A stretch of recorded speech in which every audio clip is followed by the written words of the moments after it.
ప్రజలందరినీ కోరుకునేది జనవరి 1 చాలా ఫ్యామిలీస్తో చాలా హ్యాపీగా అందరూ జరుపుకోవాలి, అంతా ఎంజాయ్ చేయాలి, మంచి కుటుంబ సభ్యులతో సంతోషకరంగా ఉండాలి. కొత్త సంవత్సరం వస్తుందని బట్ మందు తాగి వెహికల్స్ తోలడం, అలాగే రోడ్ల మీద గొడవలు క్రియేట్ చేయడం, అలాగే వేరే వాళ్ళకి ఇబ్బంది కలిగించే విధంగా రోడ్ల మీద వీళ్ళు వేరే వ్యవహారం చేయడం, ఇవన్నీ కూడా బ్యాన్ చేస్తున్నాం.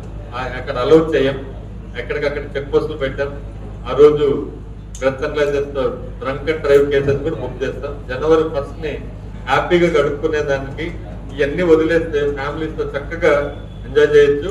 అలాగే వ్యసనాలకి ఇలాంటి డ్రగ్స్ కానీ డ్రగ్స్ అని మన దగ్గర లేదు, బట్ ఈ యొక్క లిక్కర్కి దూరంగా ఉండి ఆ రోజు డ్రంక్ అండ్ డ్రైవ్ లేకుండా ప్రశాంతమైన వాతావరణంలో కుటుంబ సభ్యులు స్నేహితుల మధ్య జనవరి 1 జరుపుకుంటే చాలా బాగుంటుంది.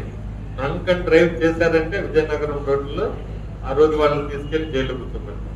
ఖచ్చితంగా ప్రజలకు ఇబ్బంది కలిగించే విధంగా ఉంటుంది. అది వాళ్ళు ఎవరిని కూడా ఉపేక్షించట్లేదు.